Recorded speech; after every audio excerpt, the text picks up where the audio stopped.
Salam, salam, outsider, le débrief commence maintenant. Le Real Madrid l'emporte aujourd'hui 1-0 à l'extérieur sur le terrain de Getafe. Une victoire très importante pour les Madrilènes. Cependant, aujourd'hui, sincèrement, entre vous et moi, avant de parler du match en tant que tel, ou du moins non, parlons d'abord du match. Parce que la vérité, c'est que j'ai une théorie. J'ai envie de vous parler de ma théorie. J'ai vu le Real jouer aujourd'hui. Franchement, j'ai beaucoup rigolé à la fin du match et j'ai envie de vous partager la raison pour laquelle j'ai rigolé. Mais avant cela, parlons d'abord du contexte du match. Le Real, cette semaine, il n'avait pas le choix. Fallait qu'il tape Getafe. Pourquoi? Parce que le Barça a joué hier. Le Barça s'est géré, le Barça a repris ses 7 points d'avance. Le Real se doit de couper cette avance-là à 4 points. C'est ce qu'ils ont fait aujourd'hui par cette victoire 1-0 face à Getafe. C'est bien. Dans quelques jours, on a un classico. On attend que cela. Finale de la Copa del Rey. Du coup, ils sont obligés de faire tourner. Autant Hansi Flick, avec le Barça, il a fait tourner. Autant Carlo Ancelotti est obligé lui aussi de faire valoir la rotation. Donc du coup, en plus, il y a quelques blessés. On m'a dit que Mbappé, il est blessé. Donc du coup, il y a des gars, ils sont pas là. Donc du coup, qui est sur le terrain? Le petit Endrick. Mais Endrick, il y a un dénominateur commun ici, là. Copa del Rey, Endrick, but. Ah oui, Endrick avec Ferran Torres, si je ne me trompe pas, sont les deux meilleurs buteurs de la Copa del Rey. Endrick, à mon humble avis, je pense, ayant joué tous les tours de la Copa del Rey, il mérite quand même si la finale est un classico, de jouer quand même sa part dans la finale. C'est Endrick qui était là en huitième de finale. C'est Endrick qui était là en quart de finale. C'est Endrick qui était là en demi-finale. Franchement, je pense qu'il s'est géré et si je me trompe pas, il a marqué dans tous les tours de qualification qui les a amenés en finale. Je pense que Endrick, peut-être pas titulaire, ça dépend de la forme de Mbappé et tout cela, mais Endrick mériterait quand même de jouer sa partition dans cette finale-là. Donc du coup, Endrick, quelques jours avant, il joue aujourd'hui face à Getafe, il marque pas de but, mais sincèrement, moi j'ai trouvé intéressant. Il aurait pu claquer son but, il a manqué de chance. Un très beau 1-2 avec Vinicius, il arrive, plat du pied, le ballon est contré, je pense ralenti par le gardien et il y a le défenseur de Getafe qui vient, qui dégage le ballon. À la fin de la journée, le Real aurait pu gagner peut-être 2-0, mais jusqu'à présent, j'ai pas encore parlé de ma théorie, tu vois. La vérité, c'est que le Real aurait peut-être dû faire match nul 1-1, mais ils auraient peut-être pu gagner 2-0 si Endrick avait réussi à concrétiser cette action-là.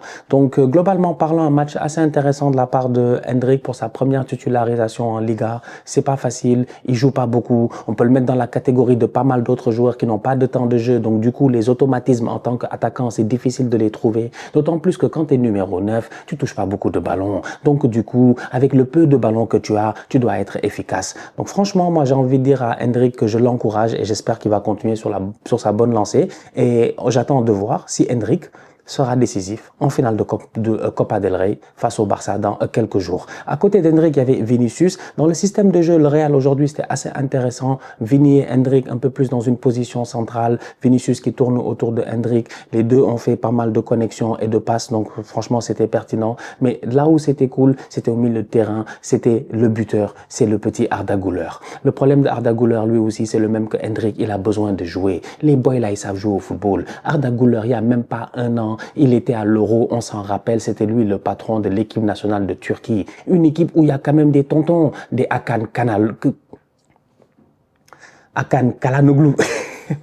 Il y a des tontons dans cette équipe-là. Donc Arda Güler, non seulement il fait preuve de leadership en équipe nationale, je me rappelle même que je pense Mesut Özil en avait parlé et tout. Donc c'est un jeune qui est assez précoce. Le problème c'est qu'au Real Madrid, il y a aussi des jeunes là-bas qui sont précoces. Bellingham, c'est un gamin. Vinicius, c'est un gamin. Rodrigo, c'est un gamin. Eux tous, c'est des gamins. Ils sont juste en avance sur leur temps. Donc Arda Güler a de la peine, a de la misère à se trouver une place dans cette équipe-là. Cependant, quand il joue, franchement, il est plutôt toujours pertinent. Aujourd'hui, il est buteur. C'est lui qui offre la victoire à cette équipe du Real là. Une belle frappe de son mauvais pied en plus, pied droit, c'est assez rare. Belle frappe pied droit, il profite d'un ballon qui lui revient et il réagit très très vite. Le gardien peut peut-être l'arrêter, mais je pense que la balle est un peu trop puissante. Donc voilà, bien joué aussi de la part de Arda Güler qui joue pas beaucoup, mais qui permet aujourd'hui au Real dans la course au titre. Parce que oui, il y a Copa del Rey, mais le Real se bat toujours pour le titre en Liga. Les Madrilènes vont tout faire pour essayer d'être champion d'Espagne. Cependant, le Barça ne lâchera absolument rien. Donc il faut continuer. C'est le Real qui a la pression. C'est le Real qui doit continuer à gagner, tu vois. Donc Donc, des petits comme Arda Güler, dans un match, dans une semaine où il y a beaucoup d'enchaînements et que tu as besoin de faire un peu de rotation et que tu mets sur le banc des Bellingham, des Rodrigo et tout cela, ben Arda Güler, j'ai envie de dire qu'il a tiré son épingle du jeu. Donc, ouais, bon match de la part du Real. Vasquez, intéressant sur le côté droit. D'habitude, on sait que c'est pas son poste, il galère beaucoup, mais aujourd'hui, il a été pertinent. Thibaut Courtois, exceptionnel encore une fois. Il est très très fort. La dernière fois, j'étais en train de dire ça en disant ce qui rend la victoire d'Arsenal face au Real Madrid iconique. Pour nous, en tout cas, pour moi, en tout cas, en tant que fan d'Arsenal, peut-être je ne parle que pour moi, c'est le fait que Thibaut Courtois était dans les buts. Si Bukayo Saka ne rate pas sa panenka sur penalty face à Thibaut Courtois et qu'après il marque une pichenette dans le jeu face à Thibaut Courtois, le but n'est pas aussi iconique. Thibaut Courtois rend les buts iconiques. C'est comme Alisson face à Messi lors du coup franc en 2019, Liverpool-Barça. C'est la même chose. Il y a certains gars, tu les mets dans les buts, tu oublies. Mais il y a certains gardiens, tu n'oublies pas, tellement le gardien, il est fort et que tu es même surpris. C'est Thibaut Courtois. Finale de Ligue des Champions face à Liverpool, Sadio Mané et Salah, combien de fois ils ont frappé? Qui a fait tous les arrêts? Thibaut Courtois. Declan Rice, les 2 coups francs qu'il marque, ils sont exceptionnels. Oui, parce que les coups francs sont beaux, c'est bien tiré, mais en face aussi, tu as Thibaut Courtois qui, de son 2 mètres et quelques, franchement, il a fait la détente qu'il pouvait, mais il n'y pouvait rien. Ça rend l'image encore plus iconique. C'est un très grand gardien de but. Donc ouais, c'est un top player. C'est vraiment un top player. C'est un très, très, très grand gardien de but. Et aujourd'hui, il a permis au Real de tenir ce score-là. Le Real, normalement, peut-être en fin de rencontre, ils font match nul 1-1. Peut-être ils font match nul 1-1 s'ils n'ont pas Thibaut Courtois. Ils doivent remercier Thibaut Courtois. C'est grâce à Courtois que le Real a tenu. Ils ont galéré en fin de rencontre. Ils ont tenu le match, ils n'ont pas beaucoup forcé. Moi, je trouve que c'est un Real qui est en gestion. Vous les connaissez, c'est des bandits. D'habitude, eux, déjà, en temps normal, ils font pas beaucoup d'efforts. Ils ont mis leur but, ils ont géré le match tranquillement. Ils ont essayé d'aller chercher un deuxième but et tout, mais tranquille, quoi, tu vois. Tranquille, ils ont géré le match. En plus de ça, ils n'ont pas envie de trop se fatiguer. Ils doivent jouer le Barça dans quelques jours. Donc, ils étaient plutôt en gestion, j'ai envie de dire. Donc, en fin de rencontre, Getafe se crée beaucoup d'occasions. Et derrière, Thibaut Courtois est là pour faire tous les arrêts nécessaires. Ça m'amène à ma théorie. Je vais finir avec ça. J'ai une théorie, franchement. Tout ça, c'est à cause du Real. Le Real, aujourd'hui, ils auraient pu faire match nul face à Getafe 1-1. Ce serait la faute du Real. C'est la faute de la gestion du Real. Moi, je comprends pas le problème au Real. Mais vous avez un centre de formation, vous avez une équipe machin de jeunes, tout ça. Ils ont la Masia là-bas, vous avez la Castilla. À Arsenal, on a All End, machin. Chacun a son truc où il y a les petits là, tu vois, les petits, les Lewis Kelly, les Gavi, les Pedri dans le temps, machin, tu vois, il y a les trucs. Mais au Real, c'est quel petit? Il est sorti du centre de formation. On a vu ces dernières années, il nous a bluffé. Mais il sert à quoi le centre du Real? La Castilla là, elle sert à quoi? Je me pose des questions. Je comprends que c'est pas dans la philosophie du club, peut-être. Aujourd'hui, bon, voilà, il y a pas mal de choses. Il y a des tenants, des aboutissants qu'il faut prendre en considération. C'est disant que c'est le Real, franchement, il faut vendre des maillots, c'est les stars, c'est la politique de Florentino Pérez depuis les années 2000 avec les premiers Galactiques. Donc, il n'y a pas de problème. Mais de temps en temps aussi, faites croquer les petits. Les petits, ils sont là, ils ont faim. Le Real fait match nul aujourd'hui 1-1 face à Getafe. Ça aurait été les petits du Real qui auraient tué le Real. Des Alvaro. On les connaît, des Peter, on les connaît très bien. Peter et Alvaro. On connaît Peter et Alvaro. Mais Peter et Alvaro, on les a vus, Peter, on l'a vu il y a quelques années là. Il est rentré 2-3 minutes ou je ne sais pas quelque temps là. Je me rappelle très bien, j'ai parlé de Peter ici dans un débrief. Alvaro, on le connaît, je pense. Même qu'il a marqué un but pour le Real, il me semble, il était pertinent en fin de rencontre ou un truc comme ça. Mais c'est des petits, ils peuvent pas percer en équipe première. On leur donne même pas l'occasion d'être, je dis bien, sur le banc de touche, puisque sur le banc au Real, au lieu de prendre leurs jeunes, ils vont prendre des Hendrick. Donc, ils ont d'autres problèmes au Real.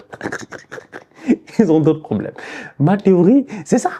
C'est que vous ne faites pas croquer les petits. Vous ne faites pas assez croquer les petits. Aujourd'hui, ils auraient perdu le match. C'est parce que Alvaro et Peter sont rentrés, mais trop déterminés. Tu sens, ils sont rentrés pour marquer un but.